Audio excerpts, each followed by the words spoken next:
আকাশবাণী খবর পড়ছি তিথি গাঙ্গুলি। এখনকার বিশেষ বিশেষ খবর হল, প্রধানমন্ত্রী নরেন্দ্র মোদী আজ ভিডিও কনফারেন্সিংয়ের মাধ্যমে দেশের স্টার্ট আপ সংস্থাগুলির সঙ্গে মতবিনিময় করেছেন। নির্বাচন কমিশন আসন্ন ৫ রাজ্যের বিধানসভা নির্বাচনে অর্থ ক্ষমতার অপব্যবহার রুখতে পর্যবেক্ষকদের জিরো টলারেন্স নীতি গ্রহণে জোর দিয়েছে। আজ সেনা দিবস উপলক্ষে রাষ্ট্রপতি, উপরাষ্ট্রপতি, প্রধানমন্ত্রী জাতীয় নিরাপত্তায় সেনাদের অগ্রণী ভূমিকার কথা স্মরণ করেছেন। সংসদের বাজেট অধিবেশন শুরু হচ্ছে আগামী ৩১শে জানুয়ারি। জাতীয় কোভিড টিকাকরণ কর্মসূচির আওতায় সারা দেশে এ পর্যন্ত ১৫৬ কোটিরও বেশি ভ্যাকসিন ডোজ দেয়া হয়েছে। কোভিড সংক্রমণ প্রতিহত করতে মধ্যপ্রদেশ সরকার নতুন করে কিছু বিধিনিষেধ আরোপ করেছে। ৩১শে জানুয়ারি পর্যন্ত তা লাগু থাকবে। দেশের বিভিন্ন অংশে কোভিড সংক্রমণ দ্রুত বাড়তে থাকায় শ্রোতাদের কাছে আমাদের আবেদন, সতর্ক থাকুন, পুরো ডোজ টিকা নিন এবং ১৫ থেকে ১৮ বছর বয়সী ছেলেমেয়ে সহ অন্যদেরও টিকা নিতে সাহায্য করুন। করোনা ভাইরাসের নতুন ওমিক্রন ভ্যারিয়েন্ট উদ্বেগের কারণ হয়ে ওঠায় সুরক্ষিত থাকতে এই ৩ সহজ পদক্ষেপ মেনে চলুন।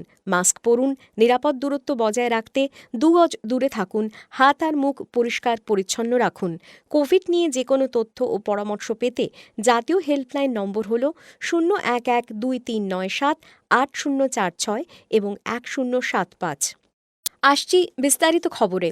প্রধানমন্ত্রী নরেন্দ্র মোদী আজ ভিডিও কনফারেন্সিংয়ের মাধ্যমে দেশের স্টার্ট আপ সংস্থাগুলির সঙ্গে মতবিনিময় করেন।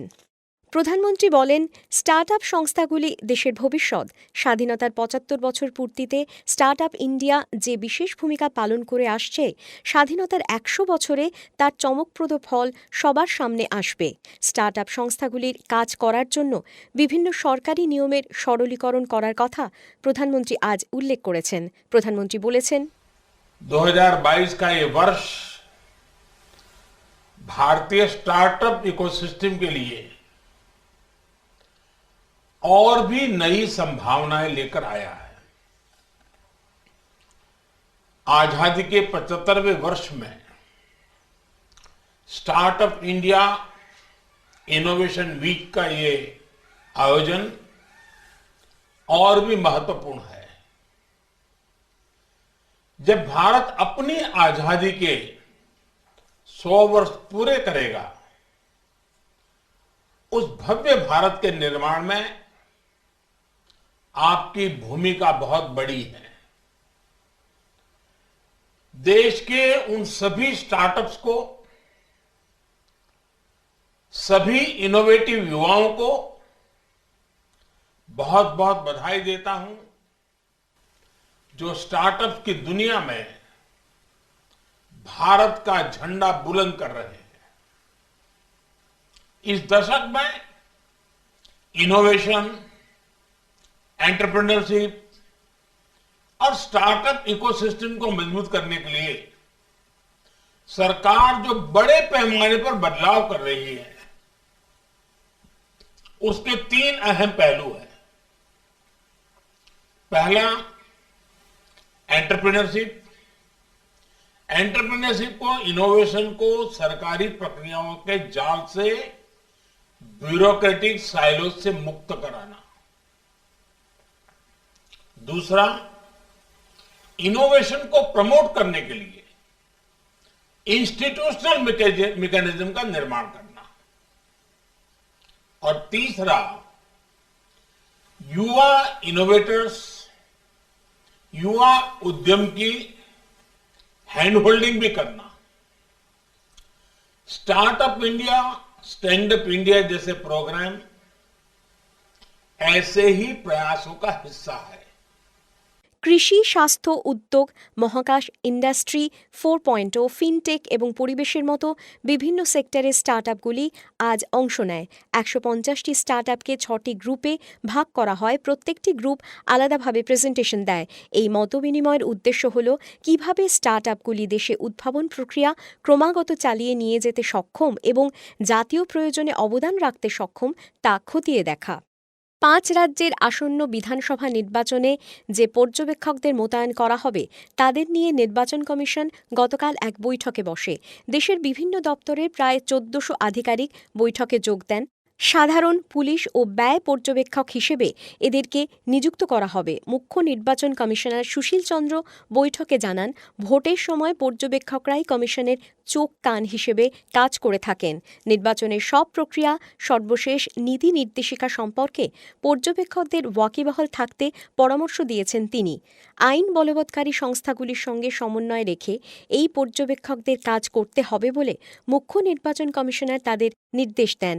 অর্থ ক্ষমতার অপব্যবহারের প্রতি কমিশনের জিরো টলারেন্স নীতির ওপর জোর দিয়ে শ্রী চন্দ্র ব্যয় পর্যবেক্ষকদের তাদের দক্ষতা তীক্ষ্ণ করতে, প্রলোভনের নতুন পদ্ধতি মোকাবিলায় উদ্ভাবনী পন্থা গ্রহণ করতে আহ্বান জানিয়েছেন।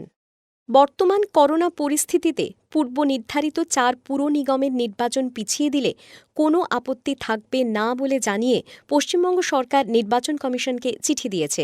কোভিড পরিস্থিতি মোকাবিলায় রাজ্য সরকার সব রকমের কাজ করে চলেছে বলেও চিঠিতে জানানো হয়েছে। উল্লেখ্য, গতকাল কলকাতা হাইকোর্টের নির্দেশের পর রাজ্যের অবস্থান জানতে চেয়ে রাজ্য সরকারকে চিঠি দিয়েছিল কমিশন। সেনা দিবস উপলক্ষে রাষ্ট্রপতি রামনাথ কোবিন্দ, উপরাষ্ট্রপতি এম ভেঙ্কাইয়া নাইডু, প্রধানমন্ত্রী নরেন্দ্র মোদী আজ দেশের নিরাপত্তায় নিশ্চিত নজরদারির জন্য জাতীয় নিরাপত্তা সুরক্ষিত রাখতে অগ্রণী ভূমিকায় সেনাবাহিনীর ভূয়সী প্রশংসা করেছেন। রাষ্ট্রপতি বলেছেন, দেশের সেনারা সীমান্ত রক্ষা, শান্তি রক্ষায় যে পেশাদারিত্ব, ত্যাগ ও বীরত্ব প্রদর্শন করেছে তার জন্য জাতি কৃতজ্ঞ। উপরাষ্ট্রপতি এম ভেঙ্কাইয়া নাইডু বলেছেন, ভারতীয় সেনাবাহিনীর পুরুষ ও মহিলারা তাদের অতুলনীয় সাহসিকতা, কর্তব্যের প্রতি নিষ্ঠা এবং অটুট দেশপ্রেমের জন্য পরিচিত। প্রধানমন্ত্রী নরেন্দ্র মোদী এক টুইট বার্তায় বলেছেন, জাতীয় নিরাপত্তার প্রতি ভারতীয় সেনাবাহিনীর অমূল্য অবদানের জন্য কোনো শব্দই যথেষ্ট নয়। একই সঙ্গে প্রধানমন্ত্রী আরও বলেছেন, সেনাকর্মীরা প্রতিকূল অবস্থার মধ্যে বিভিন্ন প্রাকৃতিক সহ মানবিক সংকটে নাগরিকদের সাহায্য করার জন্য সদা প্রস্তুত। তথ্য ও সম্প্রচার মন্ত্রী অনুরাগ ঠাকুর মাতৃভূমিকে রক্ষা করতে সর্বোচ্চ আত্মত্যাগকারী সকল বীর সৈনিকদের অভিনন্দন জানিয়েছেন। তিনি বলেছেন, সমস্ত ভারতবাসী ভারতীয় সেনাদের জন্য গর্বিত। আজ সেনা দিবস উপলক্ষে খাদি কাপড়ে তৈরি বিশ্বের বৃহত্তম দেশের জাতীয় পতাকা জয়সলমীরের লাঙ্গেওয়ালায় ভারত পাকিস্তান সীমান্ত বরাবর সর্বসাধারণের জন্য প্রদর্শিত হচ্ছে। উল্লেখ্য, 1971 সালে ভারত ও পাকিস্তানের মধ্যে ঐতিহাসিক যুদ্ধের কেন্দ্রস্থল ছিল লাঙ্গেওয়ালা। এ খবর শুনছেন আকাশবাণী থেকে। সংসদের বাজেট অধিবেশন এ মাসের 31 তারিখে শুরু হবে। অধিবেশনের প্রথমার্ধ চলবে 11 ফেব্রুয়ারি পর্যন্ত। দ্বিতীয়ার্ধের অধিবেশন শুরু হবে 14 মার্চ, চলবে 8 এপ্রিল পর্যন্ত। 2022-23 আর্থিক বছরের বাজেট পেশ করা হবে 1 ফেব্রুয়ারি। 31 জানুয়ারি বাজেট অধিবেশনের প্রথম দিন বেলা 11টায় রাষ্ট্রপতি রামনাথ কোবিন্দ সংসদের যৌথ অধিবেশনে ভাষণ দেবেন। কেন্দ্রীয় স্বাস্থ্য মন্ত্রক জানিয়েছে, জাতীয় কোভিড টিকাকরণ কর্মসূচির আওতায় এ পর্যন্ত 156 কোটিরও বেশি ভ্যাকসিন ডোজ প্রদান করা হয়েছে। এর মধ্যে 90 কোটি 58 লক্ষেরও বেশি প্রথম ডোজ, 65 কোটি 9 লক্ষেরও বেশি দ্বিতীয় ডোজ দেয়া হয়েছে, 37 লক্ষ 5 হাজারেরও বেশি বুস্টার ডোজ দেয়া হয়েছে। 15 থেকে 18 বছর বয়সীদের মধ্যে 3 কোটি 25 লক্ষেরও বেশি টিকার ডোজ দেয়া হয়েছে। এদিকে দেশে এ পর্যন্ত 6041 জন কোভিডের ওমিক্রন ভ্যারিয়েন্টে আক্রান্ত বলে জানা গেছে। আগের দিনের তুলনায় এই সংক্রমণ 5.01% বেশি। গত 24 ঘণ্টায় দেশে 2,68,000-এরও বেশি নতুন করে সংক্রমিত হয়েছেন। এ সময় সুস্থ হয়েছেন 1,22,000-এরও কিছু বেশি মানুষ। বর্তমানে জাতীয় আরোগ্যের হার দাঁড়িয়েছে 94.83%। মধ্যপ্রদেশে বাড়তে থাকা কোভিড সংক্রমণ রুখতে নতুন নির্দেশিকা জারি করা হয়েছে। স্কুলে প্রথম শ্রেণী থেকে দ্বাদশ শ্রেণী পর্যন্ত অফলাইন ক্লাস বন্ধ থাকছে, সেই সঙ্গে বন্ধ থাকছে হস্টেলও। 31 জানুয়ারি পর্যন্ত শিক্ষা প্রতিষ্ঠান বন্ধ রাখার নির্দেশ দেওয়া হয়েছে। দশম ও দ্বাদশ শ্রেণীর প্রি বোর্ড পরীক্ষা টেক হোম এক্সাম ফরম্যাটে নেওয়া হবে। শেষ করার আগে খবরের বিশেষ অংশ আরেকবার। প্রধানমন্ত্রী নরেন্দ্র মোদী আজ ভিডিও কনফারেন্সিংয়ের মাধ্যমে দেশের স্টার্ট-আপ সংস্থাগুলির সঙ্গে মতবিনিময় করেছেন। নির্বাচন কমিশন আসন্ন 5 রাজ্যের বিধানসভা নির্বাচনে অর্থ ক্ষমতার অপব্যবহার রুখতে পর্যবেক্ষকদের জিরো টলারেন্স নীতি গ্রহণে জোর দিয়েছে। আজ সেনা দিবস উপলক্ষে রাষ্ট্রপতি, উপরাষ্ট্রপতি, প্রধানমন্ত্রী জাতীয় নিরাপত্তায় সেনাদের অগ্রণী ভূমিকার কথা স্মরণ করেছেন। সংসদের বাজেট অধিবেশন শুরু হচ্ছে আগামী 31 জানুয়ারি। সারা দেশে এ পর্যন্ত 156 কোটিরও বেশি ভ্যাকসিন ডোজ দেওয়া হয়েছে। খবর শেষ হলো।